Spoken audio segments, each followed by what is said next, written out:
அடங்க அதில் இறங்குடா, அதில் எங்கே படுத்து என்னடா பிரச்சனை பண்ணுறீங்க அப்படின்னு அந்த வழியில் உணர்ந்து பேசுவோம்ல, அந்த தமிழகத்தின் வலியை உணர்ந்த பேச்சு தான் சீமானும் அவருடைய தம்பிகளும் பேசுகிற பேச்சு. அதாவது தோட்டத்தில் தன்னை வெட்டியவன் வீட்டில் தோரணமானது வாழை. எந்த இயக்கங்கள் எங்களை அழித்ததோ, எந்த இயக்கத்தினால் நாங்கள் இப்படி காவாவரமா தள்ளப்பட்டோமோ, அவனுக்கு வாழ்த்து சொல்வதற்கு அவன் கொடியை ஏந்தி கொண்டு நான் அவன் பின்னாடி போறேன்ல, அதுதான் சீமானின் குரல். இது அரசியல். அரசியல்ல நீ அரசியலா பேசு, அரசியல் நாகரிகத்தை பேசு. உன் மேல குதிரை ஏறினா நீ எதுக்கு குனியிற? நீ குனிஞ்சதுனால தானே உன் மேல குதிரை ஏற. இந்த ராமசாமி பெரியாரோட கடைசி கூட்டம் டி நகர் நடக்குது. கூட இருக்கிற தேவடியா மக்களையும் கூப்பிட்டாரா இல்லையா? அப்ப உங்களுக்கு இனிச்சதா?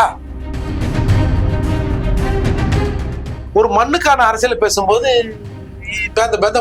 மண்ணுக்கான அரசியலா? மண்ணுக்கான அரசியல இந்த மரமண்டக்குள்ள போறாம இஞ்சி துணை குரங்கு மாதிரி முழிக்கிறீங்கன்னு இயல்பா சொல்றாரு.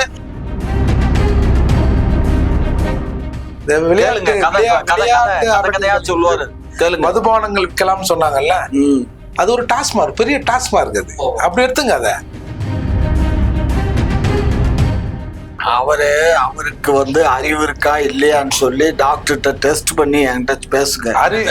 அறிவுபூர்வமான கேள்வி போய் திமுக காரங்கிட்ட கேட்டா எப்படிங்க? வேற யாருன்னா கேட்கணும். இப்ப இங்க சாராயம் தயாரிக்கல சார், பன்னீர் சத்து டானிக்கு பன்னீர். Correct correct. அண்ணாமலை குடிக்க மாட்டாரு. கூட இவர் தானே ஊத்தி கொடுத்தாரு. நம்ம இதுல ஸ்டாலின் தப்பு சொல்லக்கூடாதுங்க, அவங்க அப்பாரதான் சொல்லணும். ஒழுங்கா இந்த புள்ளைய விவரமா வளர்த்துருந்தா இந்த புள்ள தெரியாம கையெழுத்து போடுமா? அதான் நீங்க தயவுசெய்து ஸ்டாலினை திட்டாதீங்க. பூமி மாதாண்டாக்கா அப்ப ஓபக்ல இன்னைக்கு உலகம் பூரா இன்னைக்கு எல்லா இடத்துல இருந்து ஆயில் எடுத்துக்கிட்டு இருக்கான். அப்ப அந்த பூமி எல்லாம் கெட்டு போச்சா? அமெரிக்கா கெட்டு போச்சா? ஈராக்கு கெட்டு போச்சா? பாகிஸ்தான் கெட்டு போச்சா? ஒரு 50 ரூபா 100 ரூபா ஆர்த்திக்கு கொடுத்தா ஆத்தா மூஞ்சில பவுடரை பூசுறான், பொண்டாட்டிக்கு பூசுறான். வயசுக்கு வராத பொண்ணா இருந்தாலும் அது மூஞ்சில பவுடர் பூசி 100 ரூபாய்க்கு. ஒரு அன்பின் மிகுதியால ஆர்த்தி என்ன மாதிரி அன்பின் மிகுதி? இந்த எச்சங்களை எங்க இவன் எங்கேயா போறான்? யாராவது எங்க தொண்டர்களோ எங்க தலைவர்களோ திட்டாங்கன்னு சொல்லுங்க. நோவாமா பிரியாணி போட்டுக்கப்பான்றது யார் சொன்னது? ஏங்க, அவர் செய்யற தொழில் வெளியில சொல்லக்கூடிய தொழிலுங்க. நீங்க செய்யற தொழில் வெளியில சொல்ல முடியாத தொழில், அதான் நீங்க சொல்ல மாட்டாடா. டிஆர்பி ராஜா டச் கேளுங்க. குக்கு செய்திகள் நேயர்களுக்கு வணக்கம். இன்றைய விவாத நிகழ்ச்சியில நம்மோட இணைந்திருக்கும் சிறப்பு விருந்தினர்கள் புரட்சி தமிழகம் கட்சியினுடைய நிறுவன தலைவர் வழக்கறிஞர் திரு ஏர்போர்ட் மூர்த்தி ஐயா அவர்களும், மேலும் தமிழ்நாடு நாயுடு பேரவை தலைவர் திமுக மூத்த முன்னோடி முனைவர் காமாட்சி ஐயாவும் இருக்கிறாங்க. வணக்கம். முதல்ல நான் திரு ஏர்போர்ட் மூர்த்தி ஐயாவிட தொடங்கலாம்னு இருக்கேன். தொடர்ச்சியா நாம் தமிழர்களுடைய பிரச்சாரத்துல ஒரு கண்ணிய குறைவான வார்த்தைகளும் தரக்குறைவான வார்த்தைகளும் அவங்க பயன்படுத்துறாங்க அப்படின்னு சொல்லி அவர் தலைவர் முதல் வேட்பாளர்கள் வரை அந்த சொற்களை பயன்படுத்துறாங்கன்ற அவர் மீது குற்றச்சாட்டு இருக்கு. இதை வலு சேர்க்கும் விதமா நேற்று தினம் விழுப்புரம் நாடாளுமன்றத்தினுடைய நாம் தமிழர் வேட்பாளர் களஞ்சியம் அவர்கள் மக்களை பார்த்து இஞ்சி துண்ண குரங்கு மாதிரி இருக்கீங்க அப்படின்ற மாதிரியான வார்த்தைகளை விடுறாரு. இது எப்படி பாக்குறது? நம்ம தொடர்ச்சியா நாம் தமிழர்கள் ஒரு அநாகரிகமான ஒரு நாகரிகமற்ற சொற்களை அவங்க பயன்படுத்துற மாதிரி தெரியுது நமக்கு. அதாவது நாம் தமிழர் தம்பிகள் சீமான் பேசுகிற பேச்சுக்கும் மற்றவர்கள் பேசுகிற பேச்சுக்கும் இருக்கிற வித்தியாசத்தை நீங்க முதல்ல உணரணும். இப்ப நம்ம கதிரானந்த் பேசினார்ல, அது மக்களை இழிவுபடுத்துகிற, அசிங்கப்படுத்துகிற, கேவலப்படுத்துகிற பாணி. அது லாம்பர் அப்படின்ற துணியில அவர் பேசுறாரு. இப்ப நாம் தமிழர் தம்பிகளோ சீமானோ பேசுவது நம்ம கீழே படுத்துனுக்கிறோம். நம்ம மேல ஒரு 10 பேர் மேல படுத்து அழுத்துறோம். நம்ம அடியில இருக்கோம், வலியில துடிக்கிறோம். நம்ம எப்படி பேசுவோம்? ஐயோ எங்க சார், சார் வலிக்கு sir, please sir, please sir இறங்குங்க சார், அப்படியே பேசுவோம்.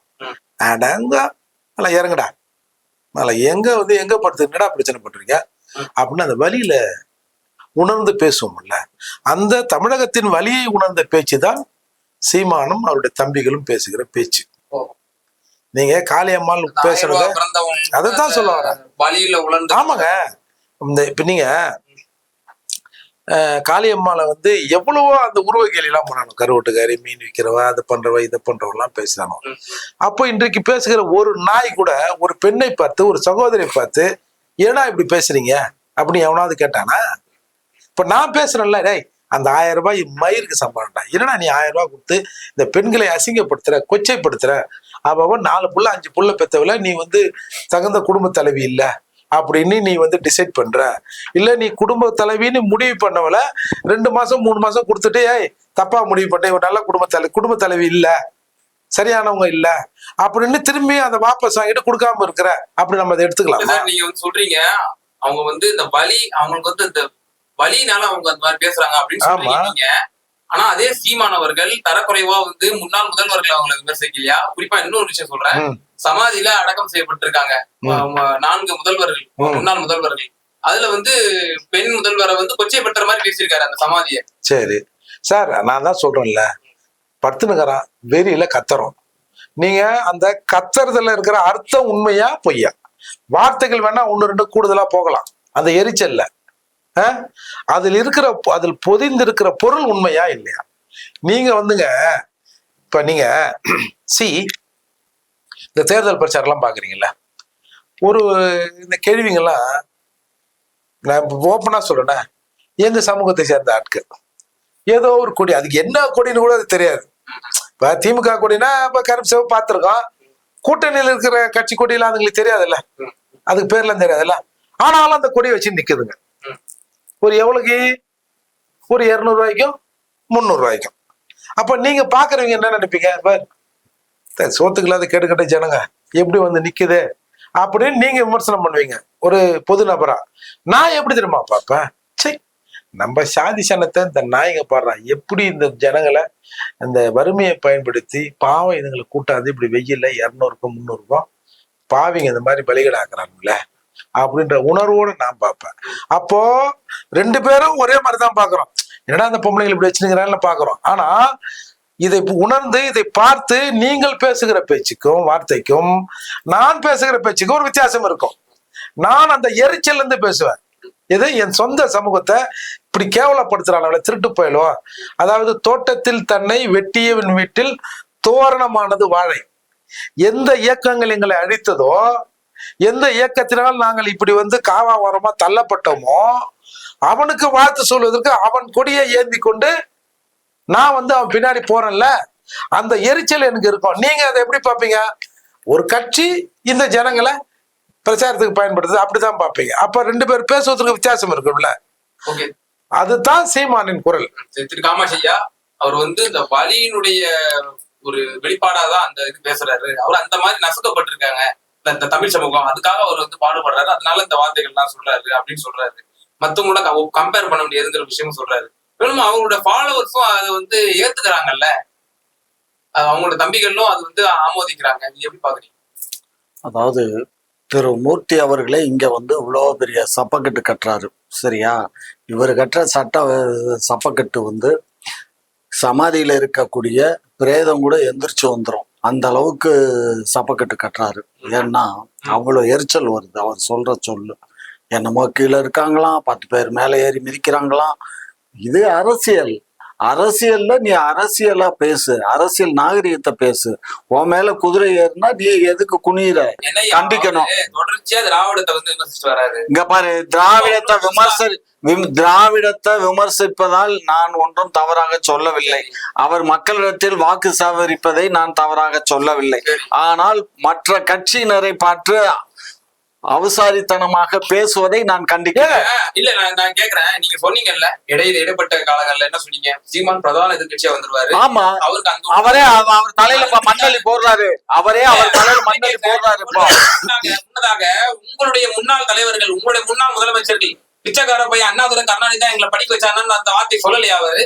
அப்போ உங்களுக்கு இதை உரைக்கலையா? இப்போ சொல்றீங்க பாதகமான ஒரு கருத்தை அவர் சொல்லிட்டாருங்கிறதுக்காக அவரு பிரதான எதிர்கட்சியெல்லாம் வரமாட்டாரு, அவருடைய வீழ்ச்சி ஆரம்பமாச்சு சொல்றீங்க. 100க்கு 100 அவருடைய வீழ்ச்சி இந்த நாடாளுமன்ற தேர்தல் பாருங்க.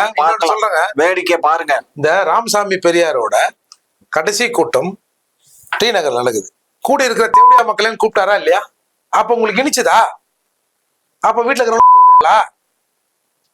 உங்களை அப்படியே சூத்திரமா விட்டு போற உங்களை தேவடியா பசங்க யார் ஆத்தால யார் தேவையாங்கிறது உன் ஆத்தா ஒண்ணு தேவையா இருக்கட்டும். ஏன் அன்னைக்கு அங்க கேட்க வேண்டியதானே, இன்னைக்கு என்னத்துக்கு இங்க உட்காந்துட்டு கேக்குறீங்க? அன்னைக்கு வாயில- அன்னைக்கு சொல்ல வேண்டியதானே, அன்னைக்கு வாய் அடிச்சு நல்லா பேசிட்டு வாயில என்ன அந்த வச்சிருக்கீங்க? கூட்டத்துல இருந்தவங்களாம் யாரு? யாரு? திமுக காரன் தான். அவன் ஒத்துன்னு இருப்பான். அப்புறம் என்னத்துக்கு இப்ப பேசுறீங்க? நாங்க ஏத்துக்கிட்டோம், நீங்க ஏத்துக்கலைன்னா நீங்க போங்க. நீங்க அந்த திமுக காரங்க அவங்க அம்மால ஏத்துக்கினா கூட நாங்க ஏத்துக்க முடியாது. நீங்க ஏத்துக்கலைன்னா உங்களுக்கு ஆச்சு. என் சகோதரி அவங்க அம்மாவை கூட இருக்கட்டும், என் சகோதரி இந்த மாதிரி சொன்னா நாங்க எப்படி ஏத்துப்போம்? சார் நீங்க ஏத்துக்கணும்னு நான் சொல்லல சார். உங்களுடைய இஷ்டம் எதுவோ அதை பண்ணிக்கோங்க. அதுக்காக எங்களை நீங்க தவறா அனுமதிக்க முடியாது. இது எவ்வளவு பெரிய நாகரிகமற்ற வார்த்தை அது. இங்க பாருங்க, எத்தனை அண்ணா அறிவாளத்துல என்ன எழுதி போட சொன்னாரு ராமசாமி, அதெல்லாம் சொன்னா எவ்வளவு அசிங்கம். அப்பெல்லாம் 20வது நூற்றாண்டுல நடந்த நிகழ்ச்சியில 21வது நூற்றாண்டுல பேசுறது எவ்வளவு அறிவீனங்க. பெரியார நீங்க பாத்துருக்கீங்களா இல்லையா? யாரு? நானே அவரை வச்சு கூட்டம் நடத்திருக்கேன். அப்புறம் என்ன? அப்புறம் என்னமோ போன தலைமுறை அந்த தலைமுறை எல்லாம் போயிட்டாங்கப்பா. இப்ப ஏமா அந்த பழைய குப்பைய கலர்றீங்கன்னு சொல்றாங்க. அவருடைய ஆதரவாளர் எழுதிய சாமி சிதம்பரனார் எழுதிய தமிழர் தலைவர் பெரியார் அந்த புத்தகமே இன்னும் இருக்கு. இங்க பாரு, குறிப்பிட்டிருக்காரு. இங்க பாரு, இதெல்லாம் ஒவ்வொரு தனி மனிதனுடைய சுதந்திரம்.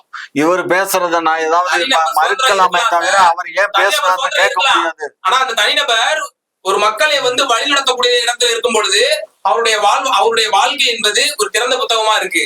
அப்போ அவரு ஒரு முன்மாதிரியா இருக்கும். எங்களுக்கு தெரியுமியா வாய பொத்து. எங்களுக்கு எங்க தலைவர் என்ன சொல்றாரோ அதை நாங்க கேட்டுக்குவோம். அதை நாங்க எல்லாம் திறந்துருவாங்க. அதனால எங்களுக்கு அதை பத்தி கவலை இல்ல. புரியுதா? ஆகையினால இவர் என்னத்துக்கு எங்களை பத்தி தரக்கவா பேசுறாரு? இவர் பேசுற மாதிரியே இவருடைய நண்பர் சீமான் சீமான் பேர்ல நான் மிகுந்த மரியாதை வச்சிருக்கேன். அப்படிப்பட்ட மனிதர் அவருடைய தம்பிகளையும் வைத்து இன்றைக்கு நீங்க சொன்னீங்களே விழுப்புரத்துல இஞ்சி திட்ட குரங்கு மாதிரி எல்லாம் நிக்கிறீங்களேன்னு சொன்னாங்க. அப்ப எந்த அளவுக்கு இருக்காரு அவரு? ஒரு நல்ல ஒரு டைரக்டர், ஒரு நல்ல ஒரு திரைப்பட கதை வசனம் எழுதக்கூடியவர். அவரே இந்த மாதிரி சித்தரிக்கிறாருன்னு சொன்னா நான் எங்க போய் சொல்லு? டபுள் மீனிங் பேசினா கை தட்டுறான் மத்த கட்சி கூட்டத்துல. ஒரு மண்ணுக்கான அரசியல் பேசும்போது மண்ணுக்கான அரசியலா? குரங்கு மாதிரி அதாங்க மண்ணுக்கான அரசியல இந்த மரமண்டக்குள்ள பூராம இஞ்சி தின்ன குரங்கு மாதிரி முடிக்கிறீங்கன்னு இயல்பா சொல்றாரு. எங்க சொந்த அண்ணன் தம்பிகளை சொல்றாரு. உங்களுக்கு என்ன பிரச்சனை? இல்ல அந்த கூட்டத்துல இருந்தவங்க யார பாத்தியா இஞ்சி தின்ன குரங்குன்னு சொல்றேன்னு எவனா கேட்டானா? உங்களுக்கு என்ன வலிக்குது? மக்கள் குழுமி இருக்காங்க. கரெக்ட் தான் சார். இப்ப நம்ம வீட்டுல ஒரு 4 அண்ணன் தம்பி இருக்கிறோம். ஒரு 2 பையன் கெட்டு போயிட்டான். அவனை நம்ம என்ன சார் சொல்லி திருத்துவான்? என்ன நாய, என்ன பீத்துன்ற நாய, நானும் என்ன மாத்தானா நீயும் போறத ஏடா அப்படி இருக்கிற அப்படின்னு 2 வச்சு வாங்கம்மா வாங்க மாட்டோமா? சொந்த குடும்பத்தில் உள்ள நபர்களே. அப்போ தமிழ்நாட்டில் உள்ள தமிழர்களை மக்களை தன் சொந்த குடும்பமாக பார்க்கிற போது 1-2 வார்த்தை அப்படிதான் செய்ய. இப்ப நீங்க பக்கத்துல உள்ள வச்சு தரான்னு அடிப்பீங்களா? ஒரு நம்ம பையன் சார், பக்கத்தோட பையன் 2 பேரும் நின்று எங்கேயோ சிகரெட் பிடிச்சிருக்கிறான் சார். சின்ன பசங்க ஒரு 14-13 வயசுல. நம்ம அந்த வழியா போறோம். நம்ம வீட்டு புள்ளி அடிப்போமா பக்கத்து வீட்டு புள்ளி அடிப்போமா? நம்ம வீட்டு புள்ளி வச்சுட்டு வாங்க மாட்டான். நாயா இதுக்குள்ள என்னடா நீ சம்பாத்தியில சீரட் பிடிக்கிறா உங்க அப்பா காசுல அப்படின்னு கேட்போமா? கேட்க மாட்டோம். மக்கள் அவரை அங்கீகரிச்சிருக்கணும் சார். 31 லட்சம் என்னது அது? அதுதான் அங்கீகாரம். அது மாதிரி நீங்க காசு கொடுக்காம ஓட்ட வாங்க சொல்லுங்க. பிரதிநிதிகளே இல்ல அவருக்கு. பிரதிநிதிகள் சார், நான் சொல்றது பிரதிநிதிகள் இது கேடு கட்ட ஊருங்க. இப்ப சொல்றேன்ல கேட்டுக்கிட்ட ஊர் தான் இது. எவன் காசு கொடுக்குறானோ அவனை எதுவுமே வீட்டுக்குள்ள விட்டுறானுவான் ஓட்டை போட்டு.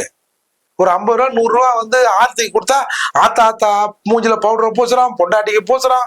வயசுக்கு வராத பொண்ணா இருந்தாலும் அது மூஞ்சில பவுடர் பூசி 100 ரூபாய்க்கு ஒரு ஆர்த்தி தட்டை கொடுக்குற கேவலமான நிலையில் இங்க பல பேர் இருக்காங்க. நாங்க ஒத்துக்கிறோம். அவன் என் அண்ணன் தம்பி தான், என் மாமா மச்சான் தான், இப்படி கேட்டுக்கிட்டு தான் இருக்கான். நாங்க ஒத்துக்கிறோம். பொதுமக்கள் எல்லாரும் சொல்ல வரலையா சார்? நீங்க எல்லாத்தையும் சொல்லலைன்னா ஆர்த்தி எடுக்கிற எல்லாத்தையும் தான் சொல்றீங்க. ஒரு அன்பின் மிகுதியால ஆர்த்தி என்ன மாதிரி அன்பின் மிகுதி?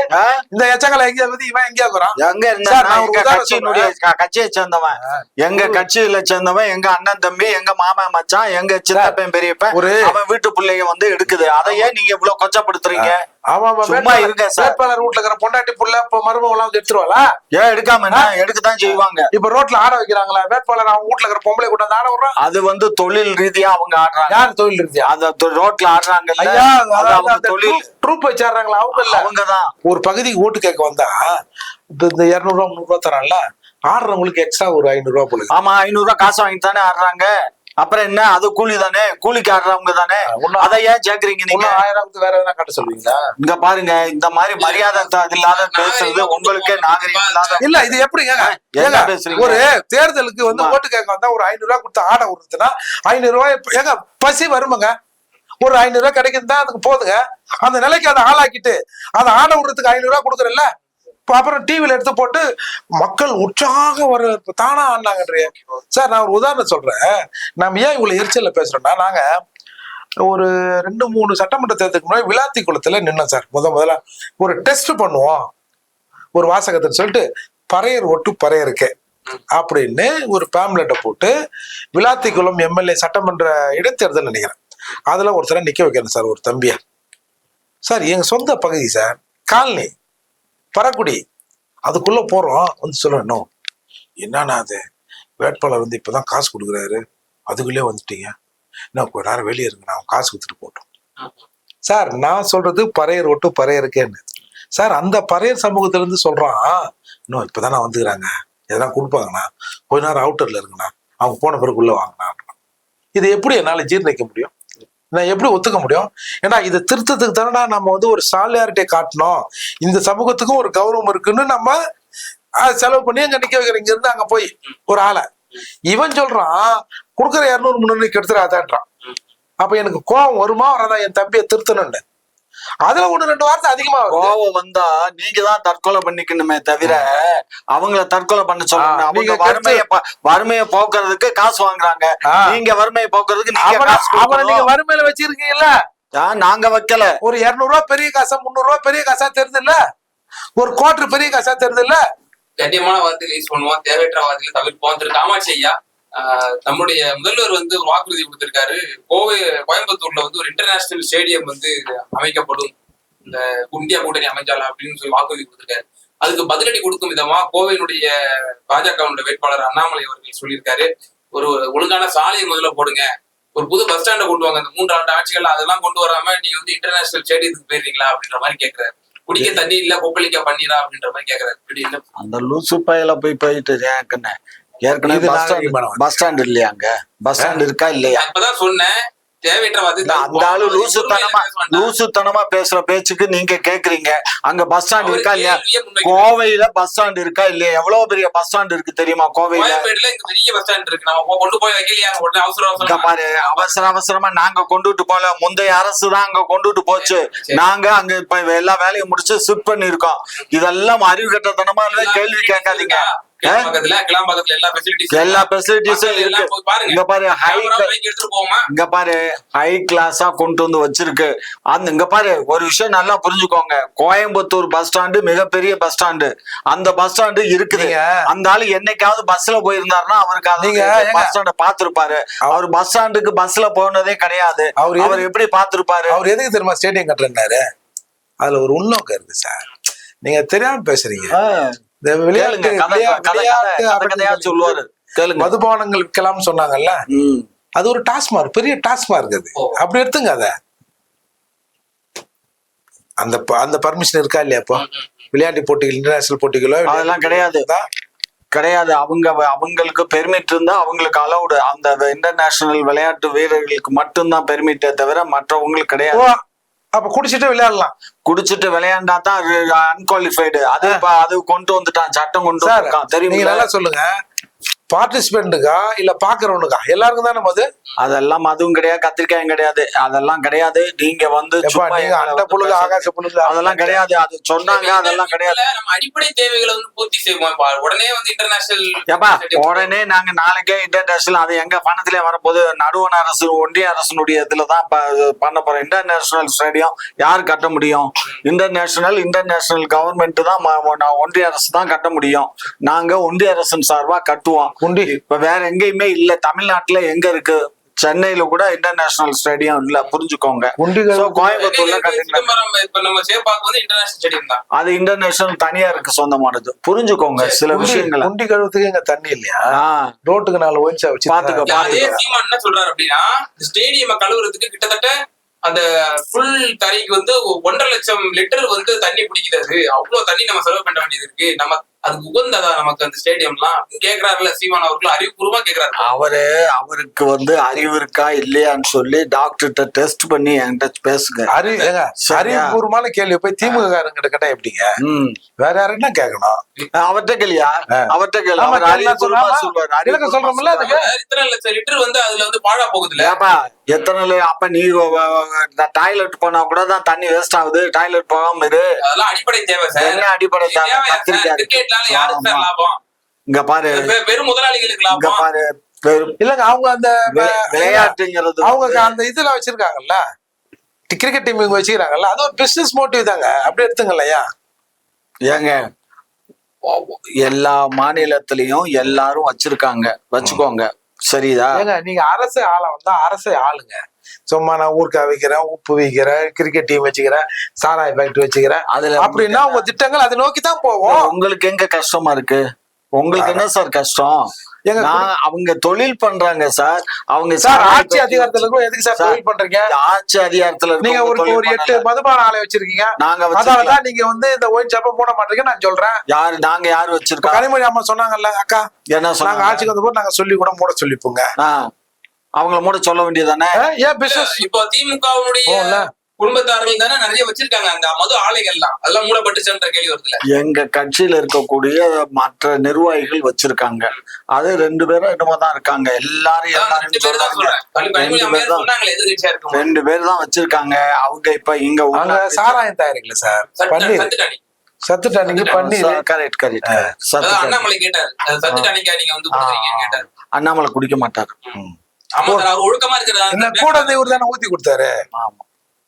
ஆமாங்க, அவர் ஒரு படிச்ச ஐபிஎஸ். நீங்க வேணும்னு இழிவுபடுத்தணுங்கிறது நோக்கத்துக்காக பேசுறீங்க சார். அவர் வந்து ஒருமை. நீங்க ஒரு விஷயம் நல்லா பேசிக்கோங்க. அவர் பேசக்கூடிய பேச்சுக்கள் வந்து ரொம்ப, அதாவது மனிதனுடைய மனது புண்படும்படியா தான் ஒவ்வொரு செயலையும். நீங்க அடாவடி அரசியல் பண்ணீங்கன்னா நானும் பண்ணுவேன். பதிலுக்கு பதிலடி கடுமையா தான் இருக்கும். அவர் பதிலடி அவரை யாரு நாங்க என்னமோ திட்டுறோமா? யாராவது எங்க தொண்டர்களோ எங்க தலைவர்களோ திட்டாங்கன்னு சொல்லுங்க. வந்து நோவாமா பிரியாணி போட்டுக்கப்பான்றது யார் சொன்னது?